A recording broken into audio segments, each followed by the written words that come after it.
Hi friends, welcome to our channel. இன்றைக்கி நம்ம வந்து ஃபஸ்ட்டுலேருந்து 6ஆம் வகுப்புலேருந்து தொடங்க போகிறோம். தமிழ் பாடம் இன்பத்தமிழ். சரிங்களா? 6ஆம் வகுப்பு பார்த்துக்குங்க. ஃபஸ்ட் இயல் என்னென்னா, ஃபஸ்ட் இயல் வந்து மொழி அப்படிங்கிற தலைப்பில் வந்து தமிழ் தேன்.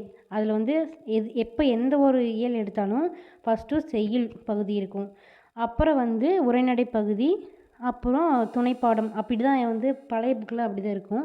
துணைப்பாடம் அதாவது கதை வடிவில் இருக்கும். அப்புறம் வந்து கடைசியாக வந்து இலக்கணம். இப்படி தாங்க ஒரு இயல் இருக்கும். ஃபஸ்ட்டு வந்து இன்பத்தமிழ் பார்த்துடலாம். இந்த பாட்டு வந்து ஒரு சினிமா பாட்டுன்னு சொல்லலாம். தமிழுக்கும் அமுதென்று பேர், அந்த தமிழின்பல் உயிருக்கு நேர் அப்படின்ட்டு வரும். பழைய பாட்டு தான், 80ஸில் வந்தது. ஸோ நீங்கள் வந்து அதை சர்ச் பண்ணிங்கனாவே வரும். சரிங்களா? அது மூலிமா நம்ம வந்து அந்த பாட்டை நல்லா மனப்பாடம் பண்ணி வச்சுக்கலாம். இதில் முக்கியமானது என்னென்னா வந்து தமிழுக்கு வந்து என்னென்னா ஒவ்வொன்றுக்கும் ஒவ்வொரு சப்போர்ட்டாக இருக்கும் அப்படின்னு தான் சொல்ல வருவாங்க. இதில் பார்த்தீங்கன்னா, இளமைக்கு வந்து பால் போன்றது தமிழ் அப்படி கேட்பாங்க. புலவருக்குன்னா வந்து வேல் அப்படின்னு, அவங்க வந்து வேலில் தான் எழுதுவாங்க அப்படின்னு வச்சுக்கலாம். அடுத்தது என்னது, உயர்வுக்கு வந்து வான்னு சொல்லலாம். அறிவுக்கு வந்து தோல். இதுதான் வந்து நம்ம நோட் பண்ண வேண்டியது. லாஸ்ட்டில் இருக்கும். நிருமித்தன உருவாக்கிய, சமூகம்னா மக்கள் குழு. இதில் பெருசாக வந்து நம்ம போட்டு குழப்ப வேண்டியது ஒன்றும் இருக்காது. நல்லா அருமையான பாட்டு. இதில் வந்து சொல்கிறாங்க, தமிழுக்கு வந்து தமிழ் மட்டும் இல்லை, அமுதுன்னு சொல்கிறாங்க. இது எப்படின்னா, இப்போ எனக்கு ஒரு பேர் இருக்கும். இப்போ என்னோடய பேர் வெண்மதி. அப்புறம் வீட்டில் ஒரு பேர் கூப்பிடுவாங்க, தரணி. அதே மாதிரி வெண்மதிக்கு தரணின்னு பேர் இருக்குது அப்படின்னு சொல்கிற மாதிரி தமிழுக்கு அமுதுன்ற பேர் அப்படின்னு சொல்கிறாங்க. அந்த இன்பத்தர தமிழ் வந்து அவங்க உயிருக்கு வந்து இணையானது அப்படிங்கிற மாதிரி சொல்கிறாங்க. சரிங்களா? தமிழுக்கு மனம்னு பேர், நிலவுன்னு பேர், அதையெல்லாம் சொல்லிட்டு இளமைக்கு காரணமான பால் போன்றது, அடுத்தது எல்லையாகிய வானம் போன்றது, அறிவுக்கு தோல் போன்றது. அவ்வளோதாங்க. சரிங்களா? அடுத்தது கவிதைக்கு வால் போன்றது. இது மட்டும் வச்சுட்டா போதும். பொதுவாக பாரதிதாசர் பற்றி நம்ம படிச்சிருப்போம். புதுசாக படிக்கிறீங்க எப்படின்னா ஸ்கூல் படிச்சிருப்பாங்க. பாரதிதாசன் தெரியாமல் இருக்கவே முடியாது. பாரதியார் மேலே கொண்ட பற்றின் காரணமாக தான் வந்து பாரதிதாசன் மாறிட்டார். அவர் உண்மையான பேர் என்னென்னு எனக்கு கமெண்ட் பண்ணிடுங்க. உண்மையான பேர் வந்து கனக சுப்புரத்தினம். சரிங்களா? தெரிஞ்சுக்கோங்க. இதில் ஒரு சுருக்கமாக தான் கொடுத்துருக்காங்க. அவரை பற்றி நிறைய டீட்டெயில் இருக்குது. சரிங்களா? இவர் வந்து எழுதின வாழ்வில் செம்மியல் செய்பவள் நீயே அப்படிங்கிற ஒரு பாட்டு தான் வந்து புதுச்சேரிக்கு வந்து, நமக்கு எப்படி நீராலும் கடலொழுத்து இருக்குதோ அது மாதிரி புதுச்சேரிக்கு வந்து அந்த பாடல் கொடுத்துருக்காங்க. சரி, இதில் மட்டும் இருக்கிறத பார்க்கலாம். பெண் கல்வி, மறுமணம், பொது உடைமை, பகுத்தறிவு, இதை பற்றி தான் வந்து புரட்சிகரமான ஒரு கருத்து சொல்லியிருப்பார். அதனால தான் இவருக்கு புரட்சி கவி அப்படின்னு நம்ம சொல்கிறோம். சரிங்களா? இவரை வந்து பாவேந்தர்னு சொல்லுவாங்க. சரி, ஓகே. இது வந்து தமிழ் பாரதிதாசன் கவிதைகள் அப்படிங்கிற ஒரு புக்கில் தமிழ்ங்கிற தலைப்பில் இந்த பாட்டு வந்து இருக்குது. இன்னொன்று, இது அடிக்கடி கேட்குற கொஸ்டின்ங்க. பாருங்கள். தமிழே உயிரே வணக்கம், தாய்பிள்ளை உருவம்மா உனக்கும் எனக்கும், அமிழ்தே நீ இல்லை என்றால் அத்தனையும் வாழ்வில் கசக்கும் புளிக்கும். இது வந்து ஒரு லவ்வர்ஸ் மாதிரி நினச்சிக்கோங்க. ரெண்டுத்துக்கும் சண்டை வந்துடுச்சு. நீ வணக்கம்மா அப்படின்னு சொல்லிட்டு நம்ம ரெண்டு பேத்துக்கு இவ்வளோ உறவு இருக்குது, நீ இல்லைன்னா என்னோடய வாழ்வு கசக்கும் புளிக்கும் அப்படின்லாம் சொல்கிறாங்க அப்படின்னு வச்சுக்கோங்க. அந்த பையன் பேர் ஆனந்தன், காசி ஆனந்தன். இது ரிப்பீட்டடாக வந்து டிஎன்பிசியில் கேட்குறாங்களோ இல்லையோ, நம்ம ஏதோ டெஸ்ட் பேட்ச் ஜாயின் பண்ணிட்டோம்னா அடிக்கடி கேட்குற கொஸ்டின் இதுதான். இதுக்கு ஏற்றத்தாழ்வற்ற சமூகம். நாள் முழுவதும் வேலை செய்து களைத்தவருக்கு என்னவாக இருக்கும்? அசதியாக இருக்கும். சமூகம். அடுத்தது என்ன? அசதியாக இருக்கும். இதில் மெயின் இதாங்க எடிட் பண்ணும்போது. அடுத்து தமிழ் என்பதனை வந்து என்ன சொல்லுவாங்க? தமிழ் கூட்டல் என்பதை வந்து தமிழெங்கள் அப்படின்னு சொல்லுவாங்க. அடுத்தது அமுது என்று, அமுது கூட்டல் என்று. இதெல்லாம் ஈஸிங்க. ஆனால் இப்படியே கேட்குறாங்க. போன டைம் குரூப் 2வில் கேட்ட கொஸ்டின் பார்த்து அதிர்ந்து போயிட்டோம். அதை கம்பேர் பண்ணும்போது இதெல்லாம் ரொம்ப ஈஸி அப்படிங்கிற மாதிரி தான் இருக்குது. ஸோ வந்து நம்ம எல்லாமே டீப்பாக படித்து வச்சுக்கணும். என்ன கேட்டிருந்தாங்க இந்த தடவை? தெம்மாங்கு பிரித்தெழுதுகன்னு கேட்டிருந்தாங்க. தென் கூட்டல் பாங்கு, தெம் கூட்டல் நிறைய கொடுத்துருந்தாங்க. 2 பிரித்து எழுதுக்கவே கஷ்டமாக தான் வந்தது. எப்பவுமே 1 தான் கேட்பாங்க. இந்த டைம் 2 கேட்டுட்டாங்க. அதுவும் ரொம்ப கஷ்டம். நான்லாம் அதிலே தப்பு பண்ணிட்டேன்னா என்னால், ஏன்னா எனக்கு தமிழ் அவ்வளோ பிடிக்கும். இருந்துமே இன்னும் எஃபோர்ட் எடுக்கணும் அப்படின்னு தோணுச்சு. ஸோ எல்லாம் வந்து இப்போ இது வந்து நம்ம ஒரு பேசிக்காக பார்க்குறோன்னு மட்டும் ஞாபகம் வச்சுக்கோங்க. நம்ம படிக்க வேண்டியது இன்னும் நிறையா இருக்குது. பயமுறுத்தல இதுதான் உண்மை. ஸோ வந்து முடிஞ்ச அளவுக்கு இந்த 6th வந்து ஒரு 1 ஹவர் படிக்கிற மாதிரி பார்த்துக்கோங்க. ஏன்னா ரொம்ப இதெல்லாம் பேசிக் தான். சரிங்களா? சரி, ஓகே. அடுத்தது விளைவுக்கு வந்து என்னது? விளைவுக்கு நீர், அறிவுக்கு நம்ம இப்போ தான் பார்த்தோம் தோல், இளமைக்கு பால், புலவருக்கு வேல். இதெல்லாம் ஈஸி தாங்க. இதெல்லாம் தப்பு பண்ணிட வேணாம். டெஸ்ட் பேட்ச் போட்டுக்கோங்க, கண்டிப்பாக படிங்க. அடுத்து தமிழ் கும்மி. என்னென்னா கூட்டமாக வந்து சுற்றி நின்று கை தட்டுவாங்க, அதுக்கு பேர் தான் கும்மின்னு சொல்லுவாங்க. கூட்டமாக நின்று கும்மி அடிக்கிறதுன்னு சொல்லுவாங்க. அதில் பல வகை கும்மி இருக்குது. கிராமப்புறத்தில் ஆடுற கும்மி, அது மாதிரி ஒவ்வொரு விழாவுக்கும் ஒவ்வொரு சில இது இருக்குது. இப்போ இது என்ன கும்மினா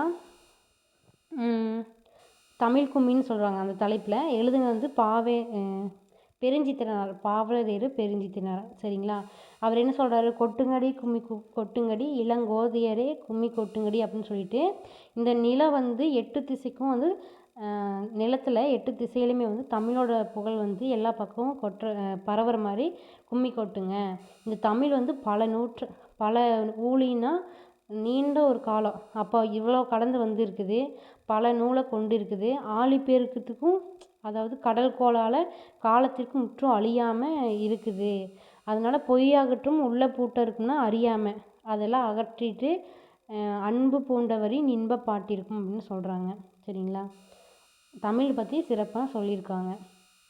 ஆழிப்பெருக்குனா கடல்கோள், மேதினினா உலகம், ஊழினா நீண்ட காலம். சரிங்களா? உள்ள பூட்டுனா உள்ளத்தின் அறியாமை. ஏதாவது சொல்கிறாங்க. பல 100 ஆண்டுகளே கண்டது. நம்ம தமிழ்மொழி வந்து பல நூல்களையும் கொண்டிருக்குது. பல அழிவுகளை தாண்டி யாராலையும் அழிக்க முடியாமல் நிலைச்சிருக்குது. பொய்யை அகற்றுறது மொழி, நம்மளோட அறியாமையும் நீக்குது இந்த தமிழ்மொழி தான். அதனால தான் பல புலவர்கள் வந்து வெளிநாடு மேலை நாடுகளிலிருந்து கூட வந்து தமிழை அவ்வளோ ஆர்வத்தோடு கற்றுருக்காங்க.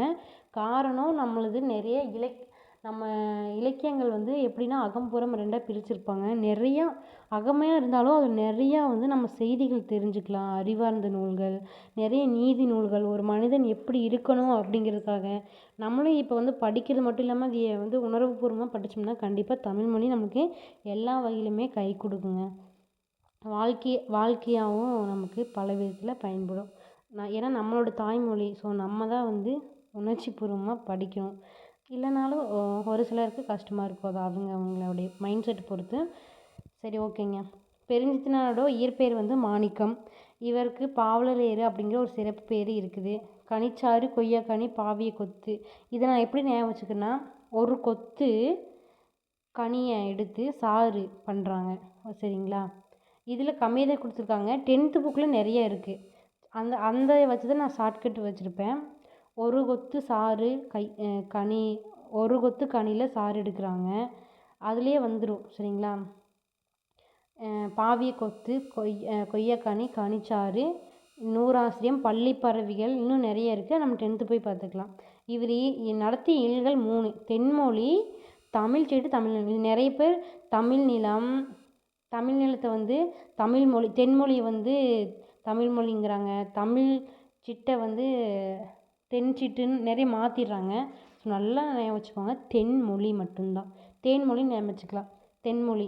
அடுத்தது தமிழ் சிட்டு, நிலத்தில் சிட்டு இருக்குது, அது மாதிரி ஞாபகம் வச்சுக்கோங்க. அடுத்தது தனித்தமிழையுமே தமிழ் உணர்வையும் பரப்பின பாவலர் வந்து இவர் தான். அப்புறம் கனிச்சாறில் வந்து 8 தொகுதிகளாக இருக்குது அப்படிங்கிறது அடிக்கடி கொஷினில் வருது. சரி, நெக்ஸ்ட்டு வான் தோன்றி வழி தோன்றி நெருப்பு தோன்றி இது மாதிரி தோன்றின்னு வந்துச்சுனாவே நம்ம வாணிதாசன் தான். சரிங்களா? வானிலை வந்து தோன்றாங்க அப்படின்னு ஞாபகம் வச்சுக்கலாம். இது ஆக்சுவலாக ஒரு நல்ல பாட்டு தான், நமக்கு ஒரு ஷார்ட்கட்டுக்காக. சரிங்களா? தாய்மொழியில் படித்தா நமக்கு என்ன நன்மை கிடைக்குன்னா, மேன்மை உண்டாகுங்க. தகவல் தொடர்பு முன்னேற்றத்தால் என்ன சுருங்கிருச்சு? உலகம் சுருங்கிருச்சு. உலகம் பொருள் வந்து மேதினி. செந்தமிழ் வந்து செம்மை கூட்டல் தமிழாக பிரிக்கிறாங்க. பொய் அகற்றும்னா பொய் கூட்டல் அகற்றும் அப்படிங்கிற மாதிரி பிரிக்கிறாங்க. அடுத்தது பாட்டு கூட்டல் இருக்கும்னா பாட்டு இருக்கும்.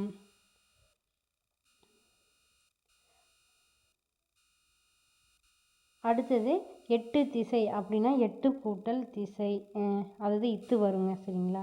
அவ்வளோதான், இதில் எதுவும் இல்லை. அடுத்தது வளர்த்தமிழ்.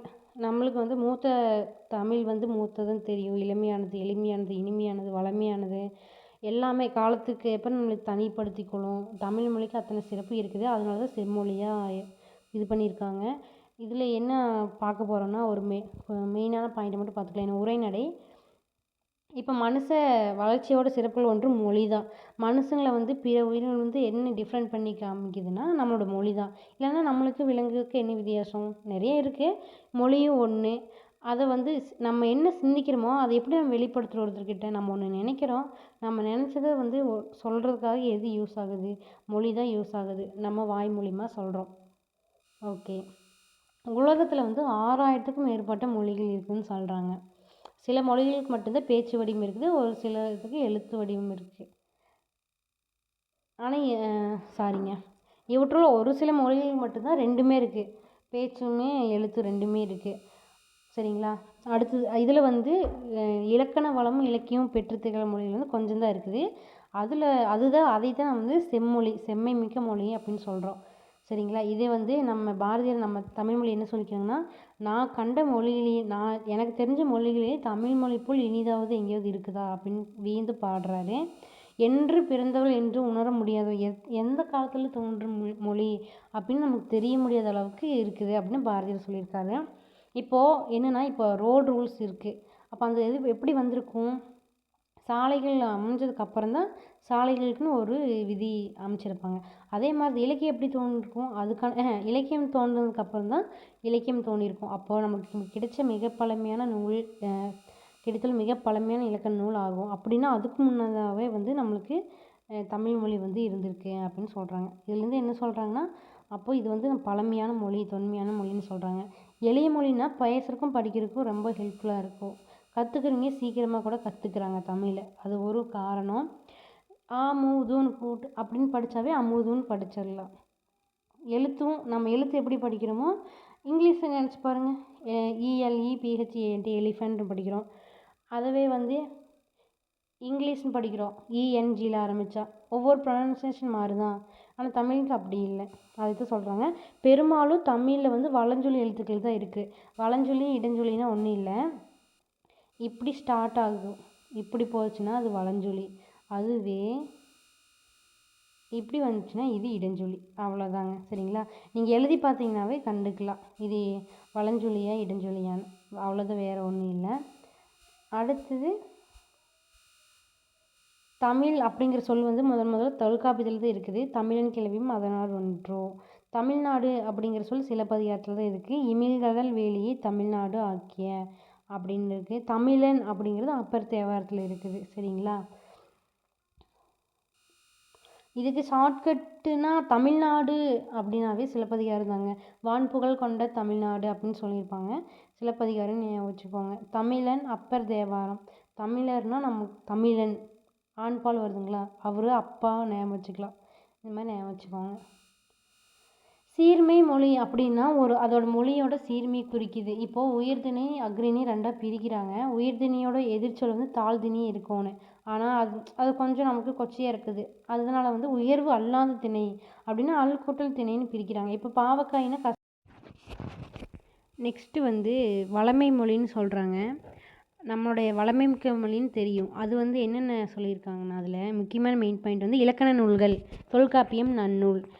சங்க இலக்கியம்னா நமக்கு தெரியும். 10 பாட்டு 8 தொகை, 11 கீழ்க்கணக்கு நூல்கள். இது எல்லாமே அறநூல்கள்னால் திருக்குறள், நாலடியார் அந்த மாதிரி. இப்போ பொறுத்துக்க வச்சு கேட்பாங்க. சிலப்பதிகாரம் மணிமேகலைங்கிறது காப்பியம் நேராக பொருத்தணும் அந்த மாதிரி. இப்போ அப்புறம் மலரோட 7 நிலைகள்: அரும்பு, மொட்டு, முகை, மலர், அலர், செம்மல்.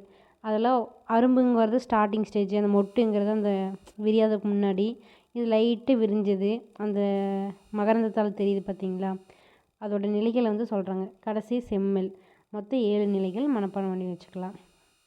அடுத்தது நம்மளுடைய சொல். இப்போ வந்து மா அப்படிங்கிற சொல்லுக்கே 12 மீனிங் இருக்குங்க. மரம், விலங்கு, பெரிய, திருமகள், அழகு, அறிவு, அளவு, அழைத்தல், துகள், மேன்மை, வயல், வண்டு இப்படி சொல்லிட்டு இது கண்டிப்பாக மனப்பாடம் பண்ணிக்கோங்க. 12 இருக்குது. நான் எப்படி ஞாபகம் வச்சுக்கேன்னா, மானா நம்மளுக்கு மரம் எப்படின்னு தான் தெரியும். மரத்தில் விலங்கு இருக்கும், பெரிய விலங்கு இருக்கும் அப்படின்னு ஞாபகம் வச்சுருந்தேன்.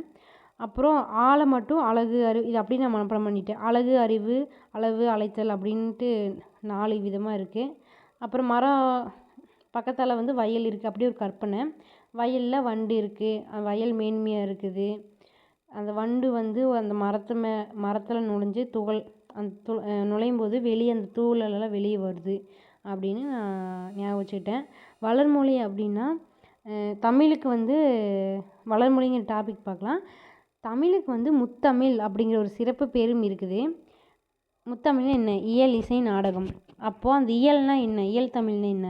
நம்மளோட எண்ணத்தை வெளிப்படுத்துது. இசை தமிழ்னா இசைனாவே நமக்கு தெரியும், உள்ளத்தை வந்து மகிழ்விக்கிறது. இசையில் வந்து நமக்கு எல்லாத்துக்குமே ரொம்ப பிடிக்கும். நாடகம்னா அது வந்து உணர்வில் கலந்து இருக்கிறது. நம்ம அன்றாட வாழ்வில் வந்து உணர்வில் கலந்து இருக்கிறது தான் சொல்கிறாங்க.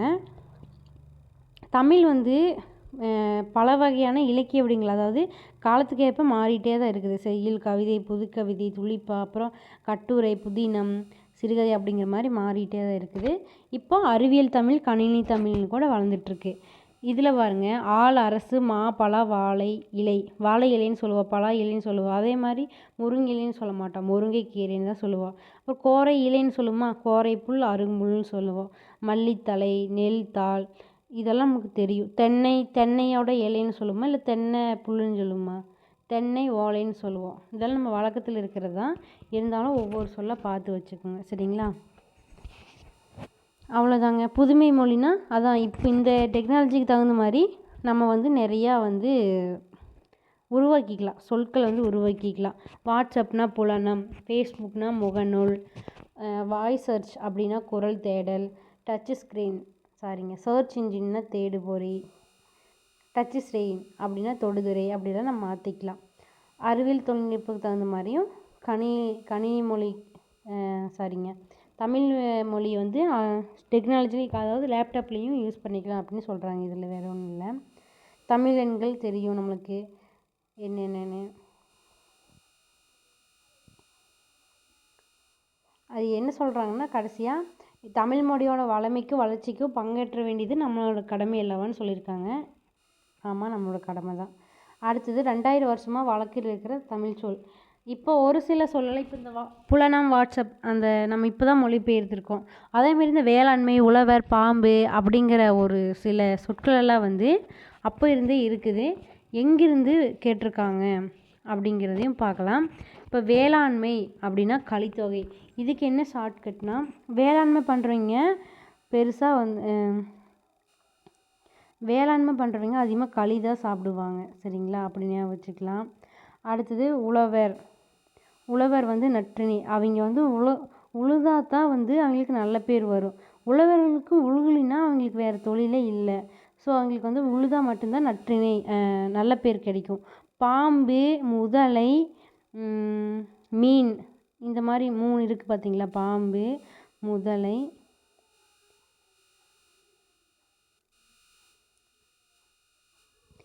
இதெல்லாம் வந்து நம்ம அடித்தோம்னா அது குறுகிடும் அப்படின்னு ஞாபகம் வச்சுட்டு குறுந்தொகையை ஞாபகம் வச்சுக்கலாங்க.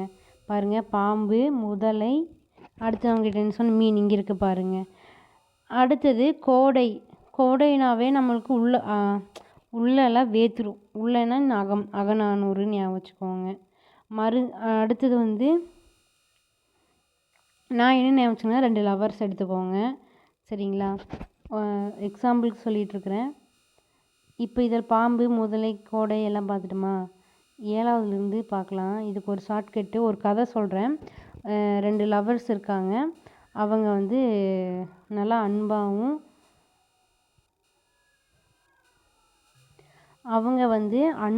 மகிழ்ச்சியாக ஒருவருக்கொருவர் உயிராக இருக்காங்க, சரிங்களா?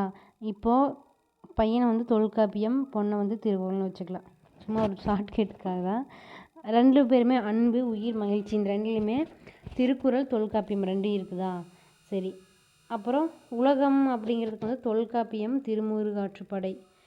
அதில் வந்து இவர் மட்டும் தனியாக போய் வழிபடுறாரு, அவள் எனக்கு கிடைக்கணும் அப்படின்னு சொல்லிட்டு. அதனால தான் வந்து தொல்காப்பியம், முருகன் வந்து வேண்டுறாருன்னு ஞாபகம் வச்சுக்கலாம் உலகத்துக்கு வந்து. அடுத்து வந்து அரசு,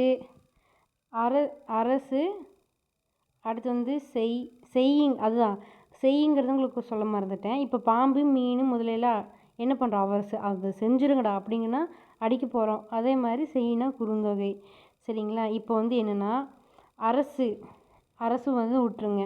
இப்போ என்னென்னா 2 பேத்துக்கும் ஒரு கருத்து வேறுபாடு வந்துருச்சு. அந்த பொண்ணு கவர்மெண்ட் வேலைக்கு போயிடுச்சு. அதுதான் அரசு. அது திருக்குறள்னு ஞாபகம் வச்சுக்கலாம். அப்புறம் இவருக்கும் புகழ் இருக்குது. ஊருக்குள்ளே வந்து நல்ல புகழ் இருக்குது.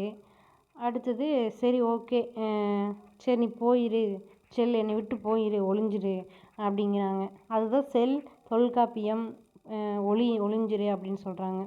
சரி, அப்புறம் ஒளிஞ்சிரு, முடிஞ்சிரு அப்படின்ட்டு சாபம் விட்றாங்க. ஒளி, முடி, போ, செல் அப்படின்ட்டு சொல்லிடுறாங்க. சரி ஓகே, ஒளி, முடி. கடைசியில் பார் அப்படின்னா, பார்னா உலகம்னு ஒன்று இருக்குது, அர்த்தம் இருக்குது. அப்போ பார்னா பெரும்பானாற்று படை அப்படின்னு ஞாபகம் வச்சுக்கலாங்க. அவ்வளோதாங்க. இது நீண்ட நீண்ட காலம் அப்படிங்கிறது பிறந்தநாள் வாழ்த்து. அறிவுமதி எழுதுனது. தொன்மையோட பொருள் வந்து பழமை. இடப்புறம்னா இடது கூட்டல் புறம். சீரிழமைனா சீர்மை கூட்டல் இளமை. சிலப்பதிகாரம். கணினி இத்து வரும். தமிழ் மொழி போல் இனிதாவது காணுங்க, பாரதியார். சரிங்களா. மா சொல்லின் பொருள் வந்து விலங்கு.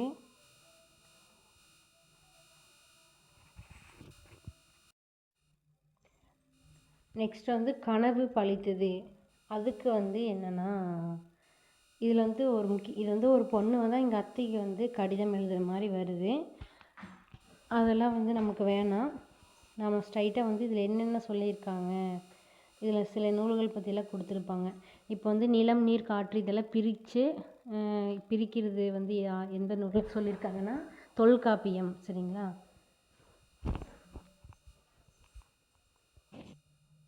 அப்புறம் வந்து கடல் நீர் வந்து ஆவியாகி மேகமாகுது.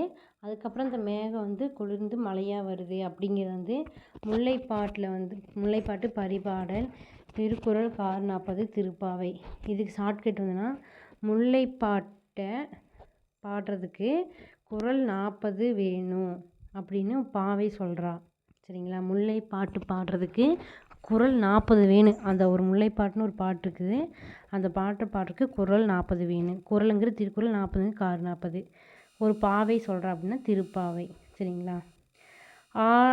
அடுத்து வந்து ஆழ அமுக்கி முக்கினும் முகக்கினும் ஆழ்கடல் நீர் அப்படின்னு அந்த ஒரு லைன் வந்து சொல்கிறது ஔவையார். சரிங்களா. இதுக்கு மீனிங் என்ன, திரவத்தை வந்து எவ்வளவு அழுத்தினாலும் அதோட அளவு வந்து சுருக்க முடியாது. இதுதான். நீளம், நீர், வளி, விசும்பு இதெல்லாம் வந்து தொல்காப்பியத்தில் இருக்குது. அடுத்து வந்து 10 இதில் என்ன சொல்கிறாங்கன்னா, போர்க்களத்தில் வந்து மார்பில் புண்படுவது இயல்பு. அவரோட காயத்தை வந்து அந்த வெள்ளை கலர் ஊசியில் வந்து தைச்ச செய்தியில் வந்து 10 இருக்குது. புண்ணு ஆனால் 10 போடுவாங்க அரைச்சி. அது மாதிரி ஞாபகம் வச்சுக்கோங்க, 10 அப்படின்னு. அடுத்து சுறாமீன் தாக்குனதில் வந்து சுறாமீன் தாக்கியதால் ஏற்பட்ட புண்ணை வந்து நரம்பினால் தைத்த செய்தியும் இருக்குது. அதில் வெண்ணிற ஊசி, இது வந்து நரம்பினால்னா நற்றினை ஞாபகம் வச்சுக்கோங்க. அறுவை சிகிச்சை பற்றியும் இருந்திருக்குது அப்படின்னு சொல்கிறாங்க. அடுத்தது தொலைவில் உள்ள பொருளை வந்து அருகில் பார்க்கறதுக்கு வந்து நம்ம கலீலியோ அறிஞர் அவர்கள் வந்து சொல்லியிருக்கிறாங்க. இந்த கருத்து வந்து திருவள்ளுவமாலையிலேயே அப்போவே இருந்திருக்குது அப்படின்னு கபிலர் சொல்லிக்கிறாங்க. எந்த பாட்டுலினா, திணையளவு போதா சிறுப்புல் நீண்ட அப்படின்னு இந்த பாட்டில் காமிச்சிருக்காங்க. அதோட பிக்சர் வந்து பக்கத்தில் இருக்குது. இதில் இருக்குது பாருங்கள். கடல் நீர் முகுந்த கமஞ்சுழலி அப்படின்னா 40. நெடுவல்லூசி அது ஊசியில் ஆவேன் அப்படி வந்து 10 வரும். நரம்பு அப்படின்னு இருந்துச்சுன்னா நற்றினைன்னு வரும். அது ஒன்றும் பிரச்சனை இல்லை. அடுத்தது தமிழில் படித்து மேதைகளானவங்க வந்து நம்ம குடியரசுத் தலைவரும் முன்னாள் குடியரசுத் தலைவரும் அறிவியல் அறிஞரான அப்துல் கலாம் ஏபிஜே. அப்புறம் மயில்சாமி அண்ணாதுரை. இவர் யாரும் நம்ம சந்திராயன் 2ல் பற்றி படிச்சிருப்போம். அதோட திட்ட இயக்குனர் இவர் தான். இஸ்ரோவோட தலைவர் டாக்டர் சிவனும் தமிழில் படித்தவங்க தான். இதில் ஒன்றும் சொல்கிறதுக்கு இல்லை, அவ்வளோதான். அடுத்து வந்து லாஸ்ட்டாக இலக்கணம் பார்த்துடலாம். இலக்கணம் வந்து நமக்கு 5 வகைப்படும் தெரியும். எழுத்து, சொல், பொருள், யாப்பு, அணி அப்படின்னு. அதில் எழுத்து மட்டும் சொல்கிறாங்க. எழுத்தில் வந்து என்ன, முதல் உயிர் எழுத்து இருக்குது 12, மெய் எழுத்து 18 இருக்குது. இந்த 2ஐயும் கூட்டினா 30. அது முதல் எழுத்துன்னு சொல்லுவாங்க. உயிர் எழுத்து அ, இ, உ நமக்கு தெரியும் அவு வரைக்கும். அதில் ஆ, இ, உ, ஏ அப்படின்னு குறுகலாக ஒலிக்கிறது, ஒரு மாத்திரை அளவுக்கு இருக்கிறது என்னது, எனக்கே மறந்து போச்சா, குறில் எழுத்து. நீண்ட அதாவது 2 மாத்திரை அளவு இழுத்து சொல்லணும். ஆ, இ அப்படின்னா அது வந்து நெடில் எழுத்து. அவ்வளோதான் சொல்லியிருக்காங்க. மாத்திரை அப்படிங்கிறது நம்ம அதைய சொற்கள் வந்து சொல்கிறோம் பார்த்தீங்களா வாய் விட்டு, அதோட கால அளவு தான் குறிக்குது. அந்த ஒரு மாத்திரைங்கிறது 1 செகண்ட், 1 செகண்ட் கையில் இப்படி பண்ணுறோம்ல, அந்த 1 செகண்ட் இல்லைனா கண்ணை மூடி சிமிட்டுறோம்ல, அதை குறிக்கும்னு சொல்கிறாங்க. குறில் எழுத்துனா 1 மாத்திரை, நெடில்னா 2 மாத்திரை, மெய் எழுத்துனா அரை மாத்திரை. மெய் எழுத்து வந்து 3 பிரிக்கிறாங்க. மெல்லினம், வல்லினம், இடையினம். கசட தபரன வல்லினம், எரள வளலன இடையினம், கண்ணன நமனன மெல்லினம். அவ்வளோதாங்க. இதெல்லாம் வன்மையாக ஒலிக்கும். கணநமனா மென்மையாக ஒலிக்கும். 2க்கு இடையில வந்து 2க்குமே இல்லாமல் இடையில ஒலிக்கிறது இடையினம். உயிர்மெய்யை வந்து உயிர்மெய் குறில், உயிர்மெய் நெடில் அப்படின்னு பிரிப்பாங்க. உயிர்மெய் எழுத்துக்கள் வந்து மொத்தம் 216 இருக்குது. அவ்வளோதாங்க இதில் இருக்கிறது. அடுத்தது நம்ம நெக்ஸ்ட் இயல் பார்க்கலாம். இதே மாதிரி ஒவ்வொரு இயலாக பார்க்கலாம். உங்களுக்கு இந்த வீடியோ பிடிச்சிருந்துச்சின்னா கண்டிப்பாக ஃபாலோ பண்ணுங்கள். ஒவ்வொரு தடவையும் நான் வந்து ஒவ்வொரு தடவையும் பெஸ்ட்டாக கொடுக்க ட்ரை பண்ணுறேன். தேங்க்யூ.